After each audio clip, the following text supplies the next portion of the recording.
Haleluya. Haleluya.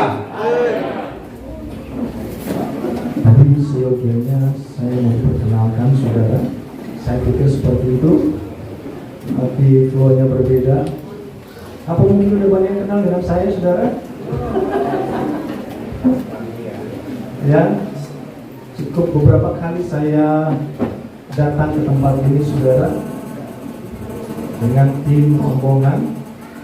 Selalu saudara dan tidak bosan. Amin. Kami bersyukur kepada Tuhan buat kebaikan yang Tuhan berikan, hal yang luar biasa saudara. Terima kasih buat Tuhan, dan tentunya terima kasih buat Bapak Gembala setempat, Bapak Pendeta Boas Jumanto. MTH Om, sudah MTH? Oh belum. Puji Tuhan, saya bikin Pendeta Angget Misar Sianturi. Saudara terima kasih, saya dilantik pendeta di tempat ini. Haleluya. Saya pendeta muda saudara, sudah ikut ujian jadi pendeta di Banten. Ya, Musda katakanlah tanggal 5 contohnya harusnya dilantik saudara, ada gangguan. Ya. Bukan gangguan cuaca saudara, tapi gangguan jiwa saudara. Dari beberapa pihak. Akhirnya dipindah Musda ke tempat B hari yang sama. Saya pikir saya mau dilantik pendeta ini. Sudah ujian saudara, nilai cum laude saudara, puji Tuhan, nilai terbaik. Ya tidak ditanya saya jawab saudara ya. Saya tarik di bawah 10 11, saya katakan mau nanya apa lagi Om gitu saudara ya. Pindah tempatnya hari yang sama. Puji Tuhan, dibatalkan lagi karena gangguan lagi saudara ya. Itu luar biasa, sehingga terima kasih Om Boas saya dilantik di sini di pendeta. Haleluya. Puji Tuhan. STH saudara ya. Puji Tuhan. Cukuplah ya STH, cukup Om ya. Yang sarjana tinggi hati saudara. Kalau MTH makin tinggi hati, ngeri saudara, saya nggak berani saudara. Kami ada 17 dari GPD Eklesia Karang Mulia saudara, tim yang ada tentunya dengan sukacita, dengan rela, dengan semangat kami datang ke tempat ini ya, melalui darat dan laut saudara ya, dan sedikit lumpur. Puji Tuhan. Maaf Pak Lurah, ada kata Pak Lurah di sini. Maaf ya Pak, bukan menyinggung Pak, maaf Pak. Oh tidak, di lain. Maaf, puji Tuhan ya. Memang seperti itulah ya medannya, dan dengan sukacita kami datang ke tempat ini. Saya bersyukur kepada Tuhan, Om Boas ini kakak rohani saya, senior saya saudara. Beliau sudah jadi pengerja di Jakarta sebelum saya bertobat saudara ya, puji Tuhan. Sudah dibentuk dengan segala kemurahan Tuhan. 15 tahun kurang lebih saudara, saya lupa daratan. Puji Tuhan. Saya bekerja di laut saudara ya, sekarang saya lupa lautan. Puji Tuhan. Saya juga didampingi oleh rekan-rekan saya yang terbaik dari Susaning Keberkacaan. Ada Bro Dani, berdiri dong Bro Dani. Haleluya, puji Tuhan. Ada Bro Tinting juga, mari Pak. Puji Tuhan, mereka naik kuda ke sini saudara ya, kuda besi. Dari Jakarta mereka naik kuda ke sini, luar biasa. Terima kasih, bersyukur kepada Tuhan. Saya diberikan tema yang ajaib saudara, tema yang bikin saya nggak bisa tidur saudara. Begadang, bukan nonton bola saudara, bukan, tetapi tema yang sangat saya percaya bila tema ini adalah tema yang menjadi berkat bagi kita. Amin. 2 Timotius pasal yang ketiga. 2 Timotius pasal yang ketiga, ayat yang pertama sampai yang kelima. Puji Tuhan saudara. Tadi yang pujian rekan kita di Karang Mulia dari Banten saudara, yang menopang kami, membantu kami pelayanan di GPD Eklesia. Saya belum setahun jadi gembala saudara, ya nanti tanggal 24 tahun. Saya tidak tahu kenapa Tuhan suruh saya jadi gembala, padahal masih banyak senior-senior saya saudara. Tapi saya percaya Tuhan tidak salah pilih, amin. Dan pilihan Tuhan yang terbaik. Kalau Tuhan memilih engkau dan saya, Tuhan tidak salah pilih, amin. Apapun posisimu, dalam pelayanan maupun kita sebagai hamba Tuhan, Tuhan tidak salah pilih. Amin. Sehingga kita berdiri saudara untuk menghormati pembacaan firman Tuhan 5 ayat yang sangat menggetarkan hati saya dan saya percaya menggetarkan hati kita. Apa pesan Tuhan pada saat siang hari di Natal GBDI Shosanim Lampung 2022? Kita baca judulnya Keadaan Manusia Berakhir Zaman yang menjadi tema kita. Kita baca 2, 3. Ketahuilah hari akan datang masa yang sukar. Manusia akan mencintai dirinya sendiri dan menjadi hamba uang. Mereka akan membuat dan menyombongkan diri. Mereka akan menjadi pemfitnah.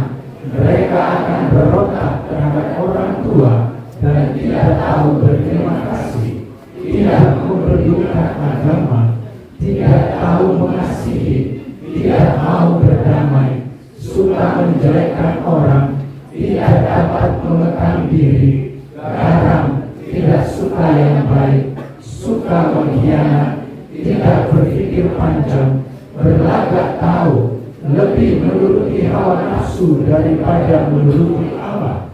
Secara lahiriah mereka menjalankan ibadah mereka, tetapi pada hakikatnya mereka memungkiri kekuatannya. Jauhilah mereka itu. Silakan dulu saudara. Dalam subtema dikatakan adalah from such turn away. Luar biasa Bapak Gembala memberikan subtemanya bahasa Inggris saudara. Amin. Dalam King James Version dikatakan from such turn away. Saya memang lama di luar negeri dan saat ini juga saya masih bekerja saudara di sebuah kedutaan Inggris di Jakarta. Saudara, memang dalam banyak hal kita harus memperhatikan dalam sisi bahasa lain juga. Amin. Tapi saya hari ini tidak akan bicara bahasa Yunani Ibrani saudara. Ngeri saudara ya. Ada 3 orang anak hamba Tuhan saudara pernah ngobrol. Anak hamba Tuhan pertama katakan, bapak saya luar biasa. Dia sekolah Alkitab kelas 1, kelas 2. Kalau khotbah luar biasa. Yang anak hamba Tuhan yang kedua berkata, papa saya lebih luar biasa. Papa saya STH, MTH. Kalau khotbah luar biasa. Yang ketiga dia nggak mau kalah saudara. Papa saya lebih dahsyat daripada papa kalian. Papa saya kalau khotbah orang nggak ngerti. Ah itu lebih luar biasa saudara. Puji Tuhan. Tapi saya nggak saudara. Saya mau kita mengerti semua. Amin. 2 Timotius 1-5 dikatakan, ketahuilah bahwa pada hari-hari terakhir akan datang masa yang sukar. Suatu surat yang ditulis oleh Rasul Paulus saudara kepada Timotius, seorang gembala muda. Saya katakan kenapa kepada gembala muda? Rasul Paulus saudara merintis banyak pelayanan. Dan awal-awal dia percayakan kepada tua-tua sidang, majelis-majelis di Korintus, di Galatia, di Efesus, bahkan di banyak tempat dia percayakan, sementara dia merintis menginjil ke banyak tempat. Tetapi saudara, oleh hikmat roh Tuhan menetapkan, Tuhan meminta, Roh Kudus melantik untuk Timotius menjadi gembala. Saya rasa itu adalah akhir dari zaman kerasulan, sehingga pelayanan digembalakan oleh gembala, dipimpin oleh gembala. Sekalipun zaman sekarang masih banyak gereja yang menganut ada gembala, ada majelis. Tetapi kalau dalam konteks ini saudara, Rasul Paulus mengirim surat kepada Timotius, mengangkat dia menjadi gembala, melantik dia menjadi gembala. Tetapi dalam suratnya saudara, ada hal-hal yang digarisbawahi, ada hal-hal yang ditekankan, bahwa Timotius ketahuilah pada hari-hari terakhir akan datang masa yang sukar. Ada tantangan bagi seorang gembala, seorang hamba Tuhan saudara. Ada tantangan saudara, ada sesuatu yang dia harus hadapi saudara. Bukan hanya bicara tantangan ekonomi saudara, bukan hanya bicara tantangan kekurangan dalam pelayanan, tetapi Rasul Paulus saudara dari dalam penjara, bahkan dalam setiap dia menulis surat, ini surat terakhir saudara kepada Timotius. 1 Timotius itu ditulis di awal-awal dia masih di penjara, tapi 2 Timotius ditulis, saya mau katakan saudara, pada saat itu Rasul Paulus bukan di penjara. Ada satu bagian tulisan mengatakan Rasul Paulus sedang diikat. diikat dan ditarik oleh kuda. Ditarik oleh kuda untuk dia disidang di Roma. Ribuan kilometer dia berjalan, saudara, menjadi tawanan, ditarik oleh kuda. Kok bisa menulis 2 Timotius? Bagaimana caranya? Pada waktu itu Rasul Paulus adalah warga negara Roma, lahir di Roma walaupun Yahudi, saudara. Tetapi saudara, dia warga negara Roma punya hak memiliki budak, punya hak memiliki pendamping, punya hak memiliki rekan-rekan kerja. Ya, dalam konteks budak itu dalam konteks Roma, tapi dalam konteks Rasul Paulus itu rekan kerja, sepelayanan, orang Yahudi asli kelahiran Yerusalem. Jadi rekan-rekannya itulah yang menulis surat di lisan oleh Rasul Paulus. Pada saat dia berjalan, tangannya diikat, ditarik kuda, berjalan ribuan kilometer, saudara, di dalam padang gurun melewati banyak negara. Di sampingnya ada pengerjaan yang menulis. Dia lisan. Pada saat ditulis satu gulungan selesai, ada jemaat yang dia lewati, saudara, dikasih gulungan itu, disimpan. Dia berjalan lagi ribuan kilometer, diikat, saudara. Dan pengerjaannya tulis secara lisan. Kenapa seperti itu? Kita melihat, saudara, dalam 2 Timotius 4 ayat 6 sampai 7. Sebelum kita lanjut, saudara perhatikan dalam 2 Timotius 4 ayat 6 sampai 7 dikatakan, mengenai diriku, darahku sudah mulai dicurahkan. Saudara, ini bukan main-main. Betul-betul darahnya tercurah. Karena apa? Karena diikat berjalan. Tetesan darah ada di tangannya, saudara, dan di kakinya. Mengenai diriku, darahku sudah mulai dicurahkan sebagai persembahan, dan saat kematianku sudah dekat. Aku telah mengakhiri pertandingan yang baik, aku telah mencapai garis akhir, dan aku telah memelihara iman. Jadi selama dia berjalan, saudara, ditarik kuda, dia berkata darahnya sudah mulai tercurah. Dia menulis ini melisankan, mengucapkan ini kepada pengerjanya untuk tulis. Apa itu? Dia katakan, sampaikan kepada Timotius bahwa ketahuilah pada hari-hari terakhir akan datang masa yang sukar. Masuk, saudara, manusia akan mencintai dirinya sendiri dan menjadi hamba uang.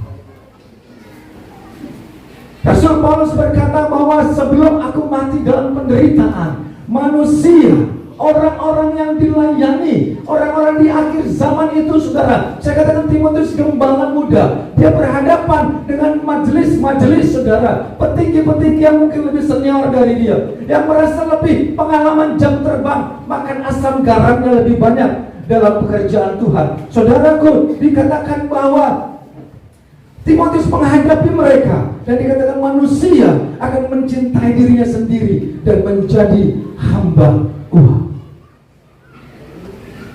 Orang akan berorientasi kepada uang, terlepas itu jemaat ataupun hamba Tuhan, di otaknya adalah uang, saudara. Karena berpikir bahwa uang bisa melakukan segalanya buat mereka. Saya mengenal banyak orang, saudara, orang-orang kaya di Jakarta, uangnya banyak, tapi hidupnya tidak bahagia, tidak bisa bercanda, saudara, nggak pernah bisa ketawa. Bahkan ada mereka sedang stroke, saudara, begitu stroke berat, saudara. Terapi, sekali pertemuan terapi 5 juta, terapi 10 juta, sekali terapi, saudara. Disuruh ngapain terapi, saudara?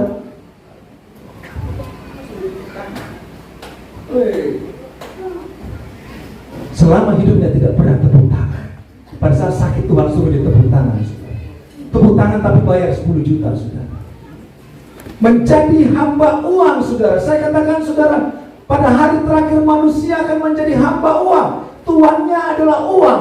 Tuannya bukan Tuhan. Tuannya bukan Tuhan yang sebenarnya, tapi uang, saudara. Pada satu kali Yesus memporak-porandakan bait Allah. Yesus katakan, jangan jadikan rumah Allah menjadi sarang penyamun. Mereka berdagang di depan bait Allah, saudara. Apa yang terjadi sebenarnya di saat jemaat mau bawa kambing domba untuk dipersembahkan, di depan ada MUI, saudara, yang memfilter ini kambing cocok apa enggak, bagus apa enggak. Tetapi ternyata, saudara, kambing bagus pun dibuat enggak bagus pada zaman itu. Supaya umat Tuhan membeli kambing dari orang bait Allah, dari ahli Taurat, saudara. Jadi kambing ini sudah enggak berguna. Dia pakai kambing yang lain, kambing asli saudara, kambing yang ada di bait Allah. Karena ini nggak lulus tes dan bayar saudara, mahal.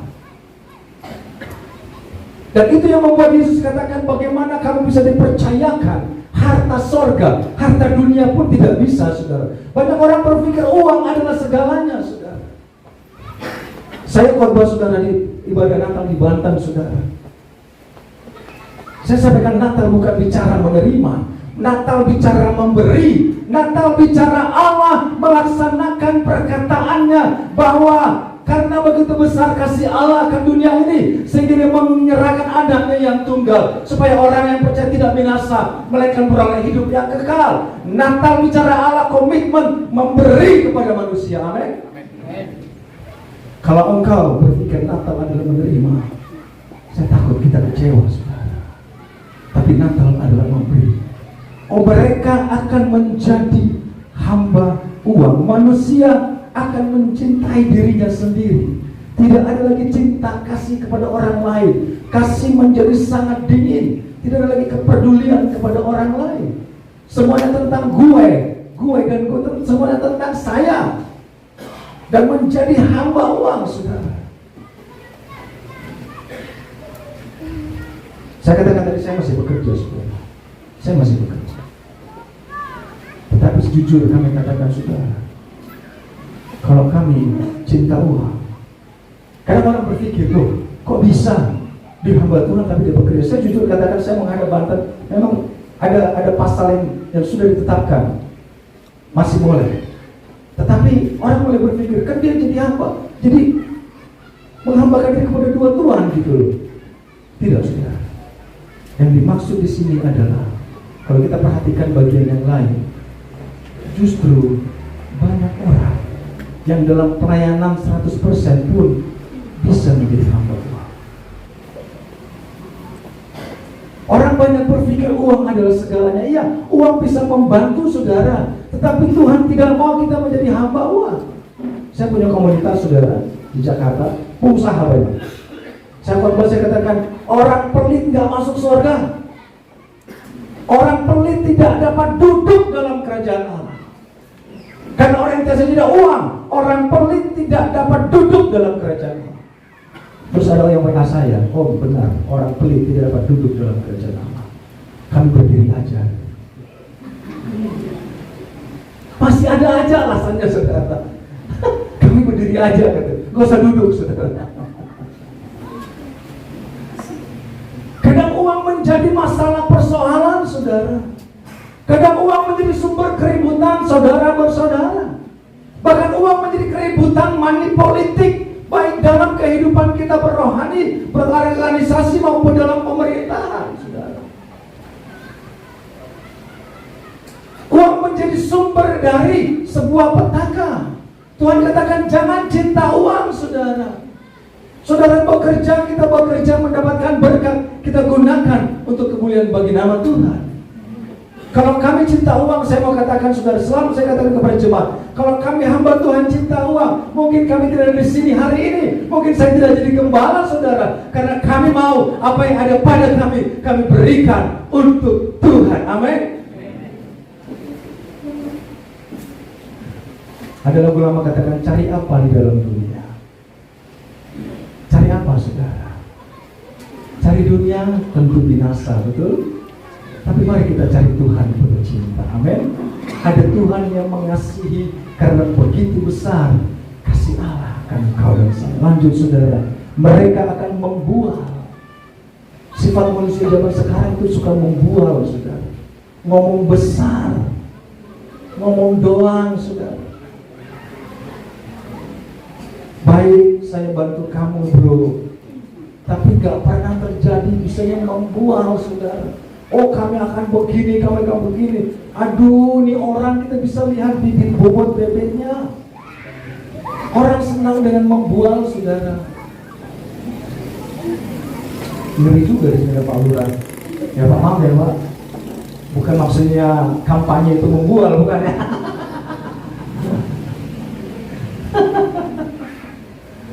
Membuang saudara. Orang senang dengan omongan-omongan tinggi. punya rekan hamba Tuhan, saudara. Karena saya tahu di sini banyak hamba Tuhan, saudara. Saya punya rekan hamba Tuhan. Dia saat ini bukan mencari jiwa, saudara. Dia cari tokek, saudara. Ada yang cari tokek di sini, saudara. Sebenarnya ini ngerir kan saya ini. Dia bukan cari jiwa lagi, kok dia cari tokek, saudara. Kita melihat kehidupannya yang begitu sederhana. Kenapa nggak serius melayani Tuhan? Kenapa nggak serius melakukan pekerjaan Tuhan? Firman Tuhan katakan Matius 6:33, cari dahulu kerajaan Allah dan kebenarannya, maka semua akan ditambahkan bagi engkau dan saya. Amin. Dia bisa sampai ke ujung laut, saudara, nyari tokek, saudara. Aduh, ini orang. Terus juga ke saya, bro, kalau ini laku nanti kita dapat 100 miliar. Nanti kita jadi kemana? Kita sewa ruko di BSD dan lain. Dia sudah ngomong itu 5 tahun yang lalu, saudara. Hari ini ada saya bilang, Tuhan tolong, kita mau ngomong gak enak, saudara. Bagaimana mereka berpikir, mereka membual, saudara. Mereka ngomongnya besar, saudara. Setelah itu, bro, bagi amplop itu belum bayar listrik. Oh Tuhan tolong, itu ongkos kamu sampai ke Tasik nyari tokek itu buat kemana? Kenapa? Ada nyari pedang, saudara. Aduh, saya bilang, Tuhan, ini bagaimana manusia bisa berbuat? Bukan jemaat hamba Tuhan lagi, saudara. Aduh Tuhan tolong. Semua bicara tentang bualan, bualan, saudara. Lanjut, saudara. Dan mereka menyombongkan diri, ada kesombongan demi kesombongan, saudara. Saya datang dari Medan, saudara. Ada orang Medan sini, orang Batak, saudara? Oh, banyak kali. Bukan yang di sini, di Medan, saudara. Ada istilah, biar mati asal sombong, saudara.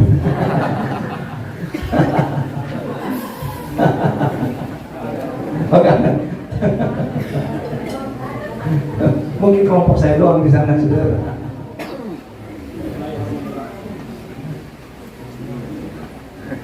Gak bisa beli motor, saudara. Dia pinjam motor orang, tabrak, rusak, ganti. Beli motor gak bisa, berbagai motor orang bisa, saudara. Itu bisa di gunung, mungkin di kampung saya, bukan di kampung bapak. Namanya Pedangdangi, Pak. Mereka menyombongkan diri dan mereka akan menjadi pemfitnah, saudara. Ini fitnah, ini sangat berbahaya. Kehancuran keluarga, rumah tangga, kehancuran organisasi, saudara. Di saat orang saling memfitnah satu dengan yang lain.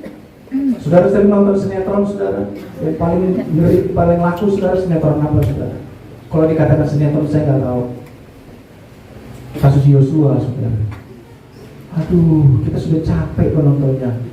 Ini dibawa kemana? Ini fitnah satu dengan yang lain. Aduh, tuduh satu lagi, tuduh satu yang lain, saudara. Tuduhan fitnah itu lebih kejam, saudara. Waduh, benar-benar berbahaya dalam kehidupan kita, organisasi kehidupan kita berjemaat, saudara. Karena fitnah itu selalu ada, saudara. Dan itu kok aneh, kok selalu ada, saudara. Antar jemaat memfitnah satu dengan yang lain. Antar tim musik mungkin memfitnah satu dengan yang lain. Ngomongin satu dengan yang lain, saudara. Kehidupan yang sangat membuat kita capek, saudara. Saudara, kalau ditulis bahwa ketahuan pada hari terakhir akan datang masa yang sukar, dalam terjemahan bahasa Inggris dikatakan, but understand this, that the last day will come, perilous time, great stress and trouble, hard to deal with and hard to bear.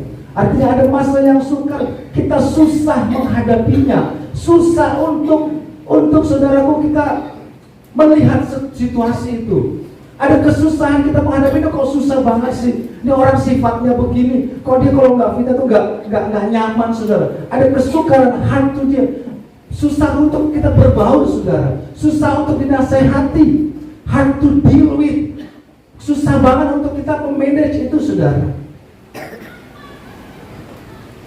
Karena sifat-sifat orang yang seperti itu membual, menyombongkan diri, mereka akan menjadi pemfitnah. Mereka akan berontak terhadap orang tua, saudara. Zaman sekarang ini baik itu orang tua jasmani maupun orang tua rohani, saudara, di mana kita pernah dididik, saudara, di mana kita pernah dibesarkan, saudara, banyak orang berontak terhadap orang tua. Anak-anak tidak lagi menghormati orang tua, saudara. Anak-anak lagi tidak sopan terhadap orang tua, baik kepada guru, orang tua sebagai guru didik, saudara. Banyak anak-anak didik, anak sekolah, saudara, saudara lagi tidak menghormati guru, saudara. Ini sifat zaman sekarang. Berontak terhadap orang tua, mereka nggak mau dididik, mereka nggak mau dibentuk, mereka nggak mau diajari, mereka nggak mau diarahkan kepada yang baik. Ada pengaruh-pengaruh dari luar, saudara, baik media sosial maupun apa yang dipegang handphone mereka, saudara, itu bisa membuat mereka bisa berontak terhadap orang lain, berontak terhadap orang tua, berontak terhadap gembala, berontak terhadap guru, berontak terhadap orang tua rohani mereka, saudara. Dan tentunya tidak disambut dengan tidak tahu berterima kasih.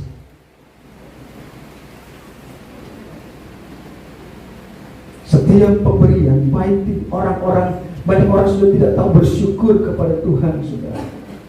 Keadaan kita itu semua seizin dan sepengetahuan Allah. Kehidupan kita, saudara, apapun keadaan kita, itu semuanya lewat sepengetahuan Tuhan.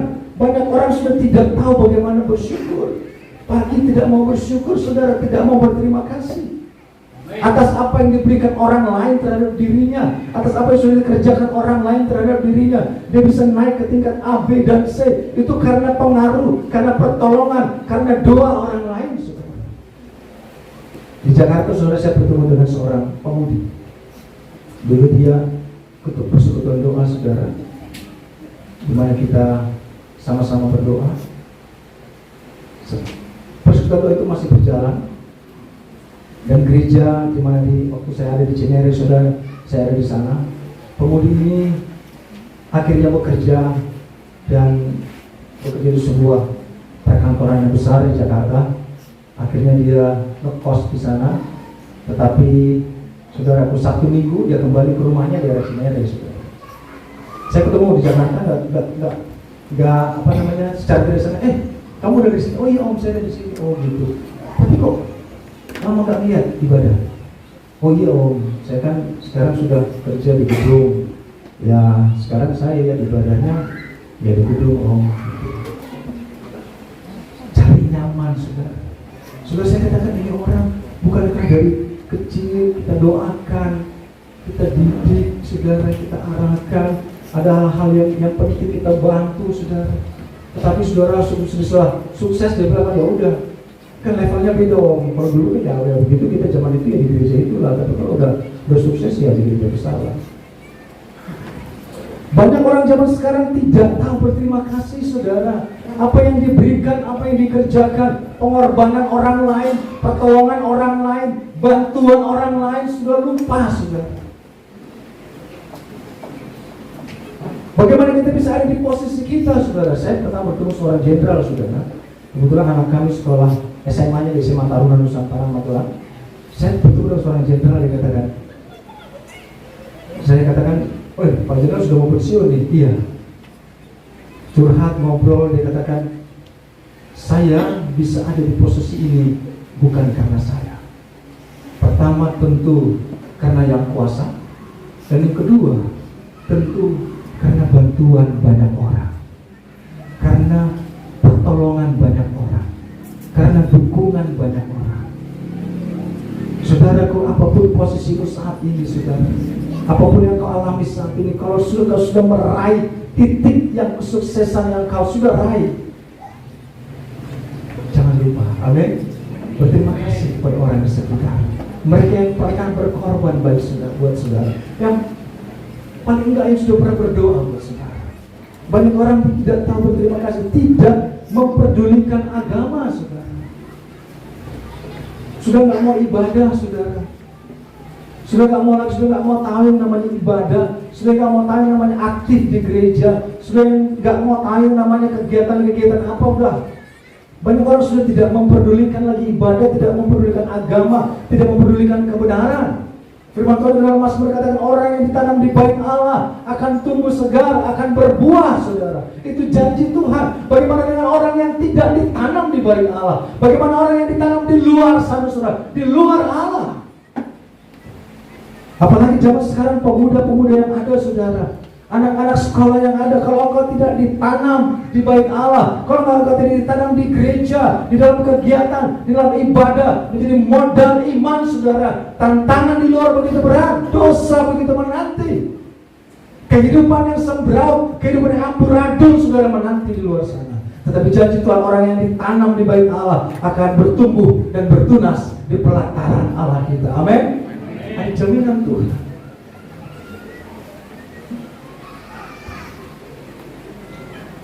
Jadi katakanlah saudara tidak tahu mengasihi. Orang tidak tahu, dari saudara disinggung, tidak tahu mengasihi. Bagaimana cara mengasihi orang lain? Bagaimana cara memperdulikan orang lain? Bagaimana cara memperhatikan orang lain? Bukan tidak harus dengan materi, saudara, tapi dengan bertanya apa kabar, apa yang bisa didoakan. Kita satu di dalam Tuhan, saudara. Banyak orang tidak tahu, di sini tidak tahu bagaimana cara mengasihi, saudara. Ada generasi yang baru, Rasul Paulus tekankan kepada Timotius, akan ada generasi yang tidak mengerti cara mengasihi, tidak mengerti cara menghormati, tidak mengerti cara sopan santun, tidak mengerti cara ngomong yang baik. Ada generasi itu akan datang, dan Rasul Paulus katakan, engkau harus hadapi itu, Timotius. Udah gak panggil om, tante, udah gak panggil pak, langsung aja, saudara. Generasi yang sudah tidak tahu bagaimana cara memperhatikan orang lain, generasi yang sangat tertutup, generasi yang tidak memperdulikan sekitar, saudara, generasi yang egois, generasi yang selfish, saudara, hanya memperhatikan diri sendiri. Jangankan memperhatikan orang lain, memperhatikan rumahnya sendiri, saudara, tidak mau, saudara. Generasi yang tidak tahu bagaimana cara mengasihi, memperhatikan, bagaimana cara menghormati, bagaimana cara berbicara, sudah nggak tahu, sudah nggak ngerti, saudara. Tetapi sekali lagi orang yang mau dididik, yang ditanam di bait Allah, bukan seperti itu. Mereka adalah orang-orang yang tahu bagaimana cara mengasihi, dimulai dengan seisi rumah, abang, adik, kakak, keluarga, kepada orang, bahkan lanjut kepada orang di sekitar, saudara, bahkan kepada warga luas, kepada orang lain. Harus kita mengerti bagaimana cara mengasihi, baik yang kita sesama kita orang percaya, juga kepada orang yang belum percaya. Amin. Firman Tuhan katakan supaya mereka melihat perbuatan baik yang kamu kerjakan dan mempermuliakan Bapamu yang di surga. Amin, saudara. Dan dikatakan lagi, saudara tidak mau berdamai. Ada masalah, saudara. Saya mau katakan, saya rasa semua kita pernah mengalami konflik. Betul? Dari kehidupan kita pemuda, remaja, orang tua, kita berprofesi, kita keluarga besar, adik, kakak, abang, pasti pernah konflik. Selalu ada konflik, perbedaan pendapat, perbedaan pandangan, saudara. Tetapi itu bisa terjadi, tetapi saudara, tergantung bagaimana kita menghadapi dan menyelesaikan masalah itu. Hanya kalau orang berkata bahwa dia tidak mau berdamai, ini berat, saudara. Tidak mau berdamai dengan keluarganya abang adik, saudara. Tidak mau berdamai dengan keluarga mereka tingkat yang lain. Tidak mau berdamai dengan sekitar tempat dia bekerja, di mana dia ada. Gak mau, saudara. Saya mau katakan tadi kenapa Musda di Banten, saudara, sudah 2 tempat bubar. Itu ahli Taurat semua, saudara. Bukan orang sembarangan. Tetapi saya mau katakan sudah mau setahun, sampai hari ini saya jujur katakan mereka tidak mau berdamai. Kelompok A dan kelompok B. Ngeri nggak itu, saudara? Ngeri, saudara. Karena ngeri-ngerinya kenapa? Karena saya nggak dilanjutin pendeta, saudara. Saya tetap menjadi pendeta muda, saya bilang oke lah, saya menjadi pendeta manis aja, saudara. Amin. Ada kelompok orang, ada orang-orang yang menggolongkan diri, yang menempatkan diri menjadi orang-orang yang tidak mau berdamai, saudara. Orang sudah mengulurkan tangan. Mari kita berdamai, bro. Mari kita berdamai lah, Mari kita berdamai, abang. Wah, sampai mati kita tidak akan berdamai. Ngeri, saudara. Orang tua saya tahun ini papa saya meninggal. Bulan Oktober 2021 mama saya meninggal. Full adat, saudara. Meninggal di kota Medan. Kita kemudian di Muara di mana saya tinggal sama berasal, saudara. Saya yang merasa duka. Kami yang harus menanggung beban, saudara. Tetapi ada kelompok yang gak berdamai. Kan aneh, saudara. Kelompok tulang A dan tulang B, mereka memang sudah ribut dari zaman Belanda, saudara. Tetapi kenapa sih harus di depan mayat mama gue? Ini orang ribut, saudara. Gue yang kehilangan mama, gue yang kehilangan papa, saudara. Menanggung beban ini 7 hari 7 malam, saudara. Karena sudah sahur tua mau libulung. Saudara yang mengerti, saudara. Biaya besar, saudara. 3 digit ratusan juta, saudara. Tapi ada kelompok yang ribut di depan mayat mama saya dan berkata, "Merdu di tanah Rara," saudara. Ngeri, saudara. Ini orang masih ada kelompok yang tidak suka damai, saudara. Ada kelompok yang gak mau berdamai. Sudah ada mediasi, saudara. Sudah ada hal-hal yang dilangkah-langkah, tetapi tetap gak mau berdamai. Tidak mau berdamai, saudara. Mau sampai kapan, saudara, kita memiliki sifat seperti itu? Mau sampai kapan kita berdiam diri, mengasingkan diri, menikmati sakit hati itu, apa yang orang lain lakukan, saudara? Ingat terus, mau tidur ingat, bangun ingat. Yang menderita siapa, saudara? Diri sendiri. Saudara, untuk firman Tuhan kata dalam Amsal, orang yang ada masa depan, orang yang suka berdamai, orang yang cinta damai ada masa depan, saudara. Tetapi untuk orang yang tidak mau berdamai, saya ngeri, saudara. Saya ngeri. Jangan-jangan tidak ada masa depan, saudara. Saudara perhatikan, ada keluarga yang gak suka berdamai. Lihat anaknya jadi apa. Itu terjadi di keluarga saya, saudara. Keluarga besar. Dikala kita tidak mau berdamai, padahal Yesus adalah Raja Damai itu, saudara. Berarti kita menolak berkat, menolak damai, menolak kebaikan Tuhan, menolak pemulihan dari Allah. Saya yakin Natal ini membuat kita orang yang suka damai. Amin. Amin. Puji Tuhan, saudara. Lanjut, ada orang yang suka menjelekkan orang lain. Bagi dia, saudara, orang lain itu semua jelek, saudara. Cuma dia doang yang benar. Kalau ketemu orang begini, kalau dia musiknya jelek, sound systemnya gak bagus. Ada aja dia pasalnya menjelekkan orang, saudara. Bukan cuma dalam pelayanan, dalam keluarga ada aja. Anaknya itu kan, mau jadi apa deh? Kalau suka menjelekkan orang, akhirnya jelek juga ya.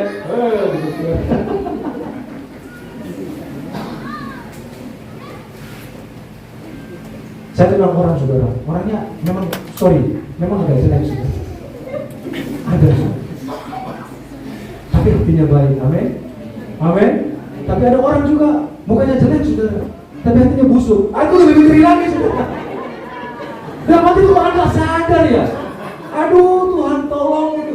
Mukanya, kita melihatnya sakit mata, saudara. Tapi tetap hatinya tuh kok busuk juga. Jadi kapan orang mau diberkati? Kapan dia bisa maju, saudara? Kapan dia bisa berkembang? Selalu saudara suka menjelekkan orang, saudara. Gak ada yang benar buat dia. Gak pernah memuji orang gitu, saudara. Kan ada saudara begitu ya. Gak pernah, wih mantap kali kolek, mantap kali om, keren. Gak pernah, saudara. Berat banget memuji orang.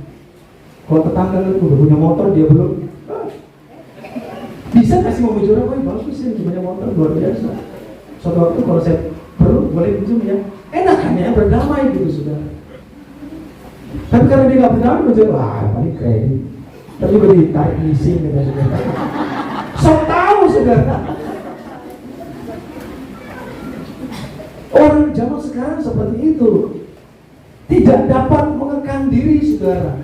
Mengekang diri bicara tentang apa saudara? Mengekang diri itu bicara tentang penguasaan diri saudara. Ya, bagaimana 90 orang kita mengekang diri, penguasaan diri, emosi kita saudara, cara bicara kita. Kalau ada masalah langsung membludak. Kalau melihat persoalan langsung emosi saudara.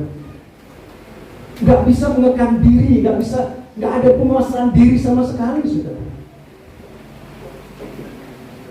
Dan dia selalu bilang, memang kami kan sudah keturunan emosi, darah tinggi, kenapa? Nggak bisa dirubah itu.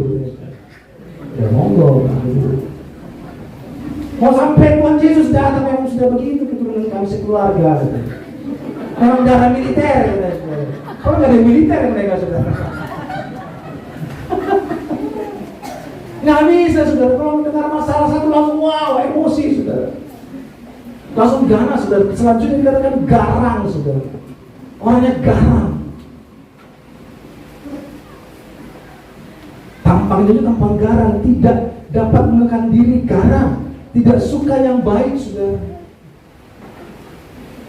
Ini biang kerok saudara, sukanya nyari gara-gara. Nggak suka yang baik, ada aja dibikin gara-gara saudara. Dalam satu komunitas, kelompok, grup WA mungkin saudara, dia selalu cari gara-gara, ada aja dia cari gara-gara. Nggak suka yang baik saudara, aneh. Makanya Rasul Paulus katakan sambil dia berjalan saudara, meneteskan darah, berjalan di gurun itu saudara, dia lisan dia katakan kepada rekan kerjanya saudara, tuliskan ini. Akan ada orang-orang yang garang, nggak suka yang baik saudara. Sukanya yang jelek, sukanya yang gak baik, sukanya yang tersembunyi, sukanya yang diam-diam, sukanya main dari belakang, saudara. Sukanya gosip sana sini, sukanya orang dari belakang, gak suka terang-terangan, saudara. Gak suka yang baik, lanjut dia suka mengkhianat, saudara. Berkhianat terhadap orang lain, berkhianat terhadap organisasi, berkhianat terhadap pelayanan, saudara. Berkhianat, yang lebih ngeri kalau berkhianat terhadap istri, saudara. Ngeri. Teman di tim saya ada video. Ini kita punya kelompok suka bercanda, saudara. Teman bercanda. Jadi mungkin saudara sudah nonton. Ada seorang suami ketahuan selingkuh sama istrinya. Istrinya mau, Papa kenapa kamu bisa selingkuh? Apa yang terjadi? Papanya tahu bilang apa? Suaminya, aku mau rasa yang lain, katanya saudara. Dia tidak rasa durian kali saudara. Suka mengkhianat saudara. Berkhianat terhadap kesepakatan. Berkhianat terhadap apa yang sudah diucapkan saudara. Berkhianat terhadap sesuatu yang sudah diiyakan. Lanjut saudara, tidak berpikir panjang. Ya, tentunya berpikir pendek. Orang yang lain katakan apa namanya? Botol korek saudara. Berarti langsung nyala. Tidak berpikir panjang, berlagak tahu. Lebih menuruti hawa nafsu daripada menuruti Allah. Lebih suka dengan nafsu pribadi saudara. Lebih suka dengan nafsu sendiri saudara. Lebih suka dan lebih memperhatikan kebutuhan sendiri. Ya, orang seperti ini dia bilang dia datang ke ibadah.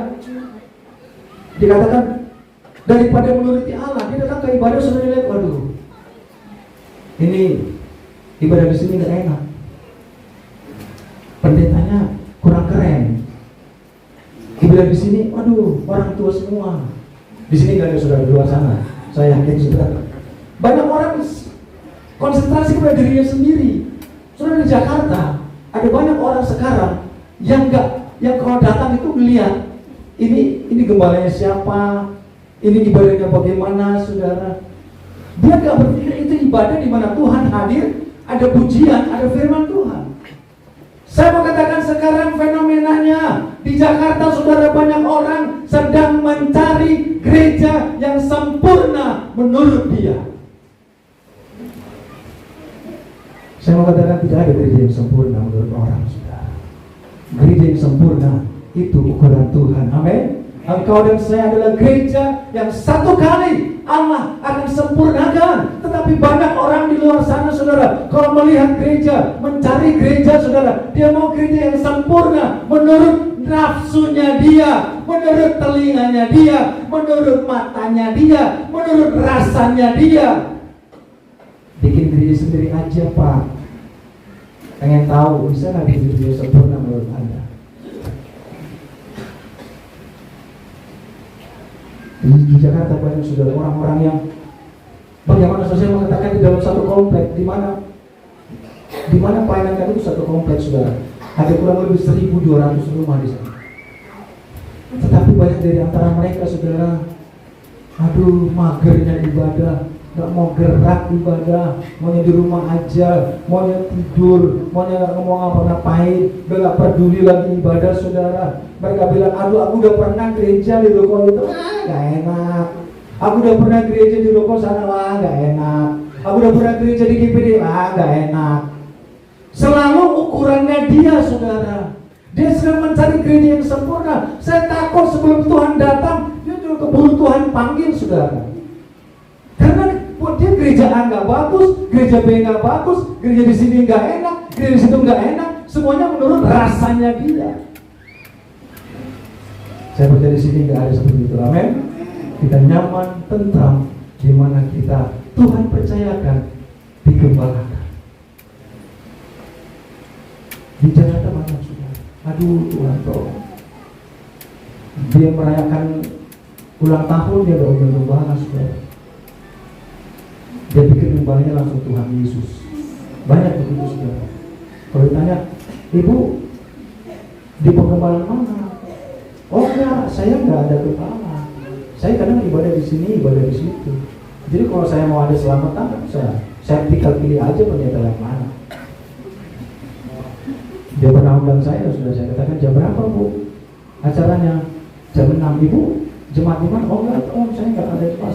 Saya di sini, saya suka di sana, di sini biasa. Oh gitu. Terus makan jam berapa? Jam 7. Oh gitu. Kalau gitu saya datang jam 7 aja pas makan. Ibu undang Tuhan Yesus aja, langsung berdoa buat ibu. Kan Tuhan Yesus ibu langsung gembala ibu kan? Ya kok gitu bapak itu? Ya iya. Kita gak enak juga, saudara.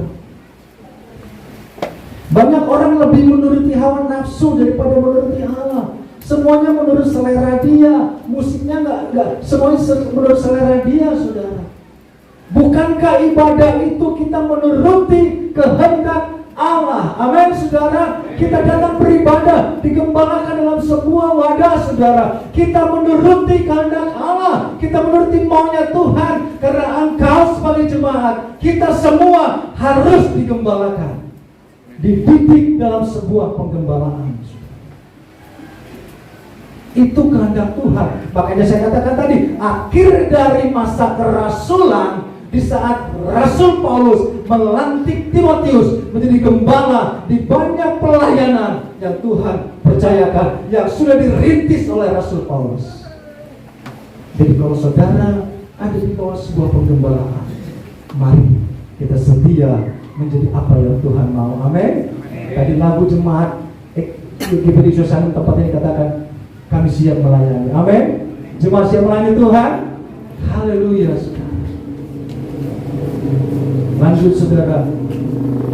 Secara lahiriah mereka menjalankan ibadah mereka, tetapi pada hakikatnya mereka memungkiri kekuatannya.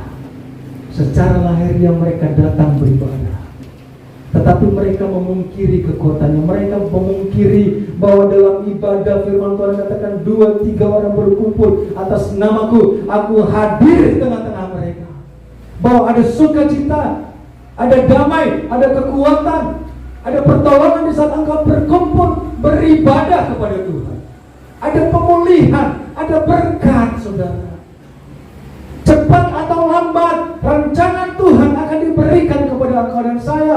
Cepat atau lambat doa, permohonanmu, kerinduanmu, kalau kau setia beribadah, Tuhan akan jawab, saudara. Orang banyak berpikir tidak seperti itu. Ibadah hanya rutinitas, ibadah hanya datang dan pergi, saudara. Saudara percaya nggak Tuhan hadir di tempat ini, saudara? Siapa yang percaya Tuhan hadir di tempat ini, saudara? Amin.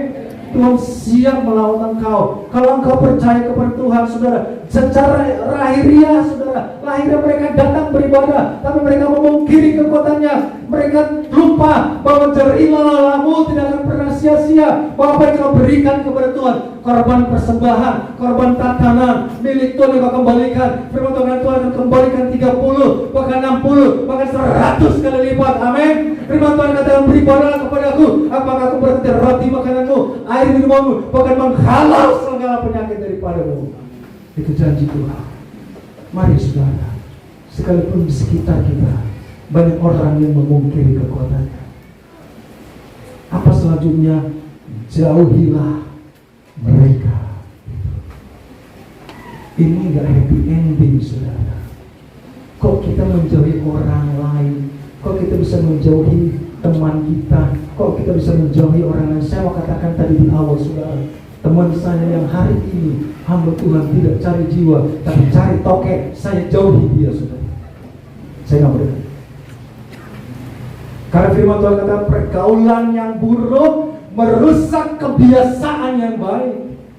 Saya tidak akan mau saudara bergaul dengan yang seperti itu. Saya harus tahu menempatkan diri saya supaya kebiasaan baik, iman saya, kekudusan yang Tuhan berikan kepada saya tidak terpengaruh, saudara. Pergaulan kita harus dibatasi, saudara. Kita mengasihi semua orang, tetapi kalau orang itu orang bebal yang tidak suka damai, saya katakan sebaiknya kita menarik diri dari orang itu, saudara. Saya katakan di Banten saya ada di grup oposisi, tetapi saya mohon izin. Saya katakan senior, para dokter ahli Taurat, saya mohon izin sebagai orang muda, saya tidak mau ada di grup ini. Karena di grup ini penuh dengan hal-hal yang tidak suka damai. Saya harus menempatkan diri saya dengan baik demi kebaikan pelayanan yang Tuhan percayakan kepada saya dan demi kebaikan keluarga saya, saudara. Kenapa, saudara? Kok bisa kita menjadi orang ini kejam, saudara? Tetapi kalau memang itu menjadi tabiat mereka, saudara, kita sudah nasihati, kita sudah sampaikan, sudah bukan lagi urusan kita, itu sudah menjadi urusan Tuhan dengan cara Tuhan, amin. Bukan lagi dengan cara kita. Berikan tempat bagi Tuhan untuk membuat mereka berubah. Bukan dengan cara kita. Dengan cara kita mungkin kita jadi ikut, saudara. Saya katakan demi kebaikan saya, pelayanan kami, dan demi kebaikan keluarga. Saya ingin kita melihat satu bagian lagi, saudara. Saya tahu kita sudah lapar, saudara. Daging babi sudah menanti, Om ya. Daging babi ya, Om. Oh, luar biasa, saudara. Oh, ada yang halal juga, Om. Oh, puji Tuhan, jangan takut, ada yang halal, saudara. 2 Korintus 6 ayat 11. Saudara, mari kita perhatikan 2 Korintus 6 ayat 11. Kepada jemaat di Korintus.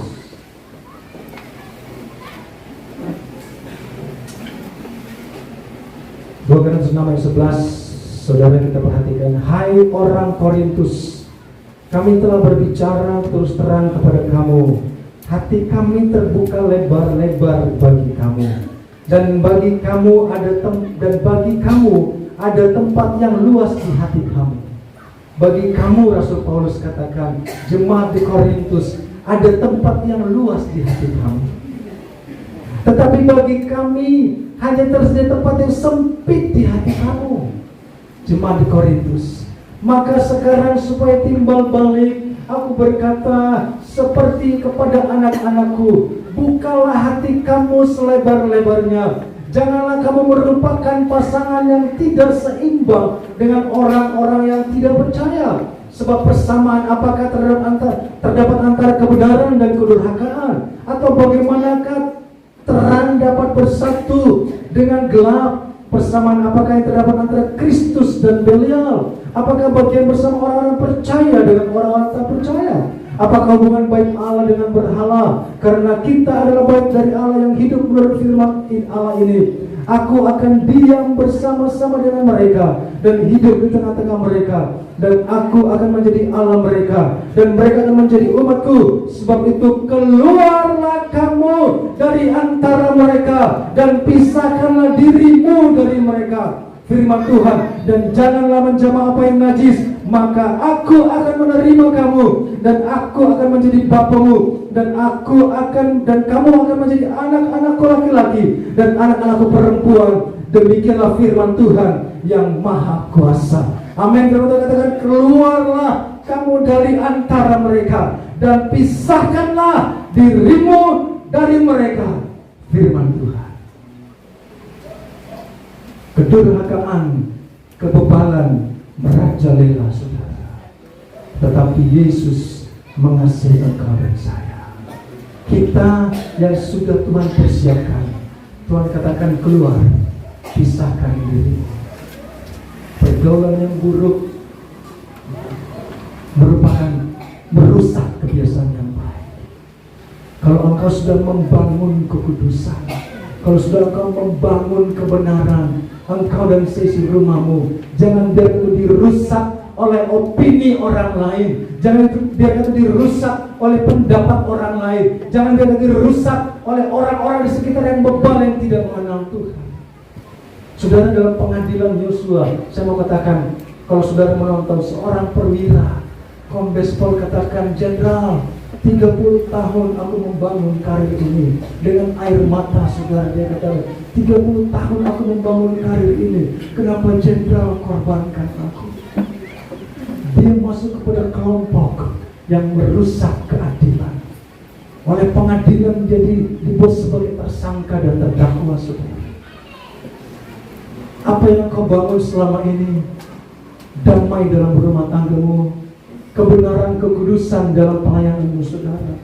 Jangan biarkan itu dirusak karena kau segan dengan seniormu, ikut-ikutan, saudara. Karena kau segan dengan orang lain, sehingga kau menempatkan diri kepada mereka. Kalau kebenaran adalah kebenaran, kau harus berdiri di atas kebenaran, karena kebenaran adalah Yesus sendiri. Firman Tuhan katakan, keluar kamu dari mereka, pisahkan dirimu dari mereka.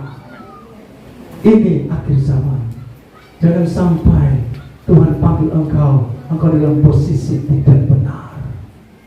Jangan sampai Tuhan mau akhir dari hidupmu, saudara, engkau dalam posisi dalam kelompok yang tidak berkenan di hadapan Tuhan. Jangan sampai di akhir kehidupan kita, saudara, kita masih memiliki sifat seperti ini.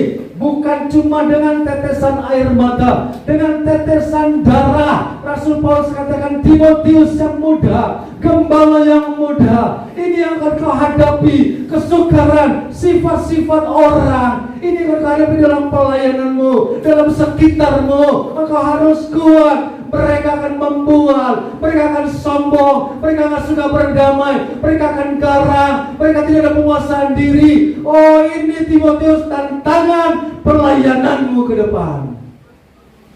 Dan ini, saudara, tantangan kita di hari-hari ke depan.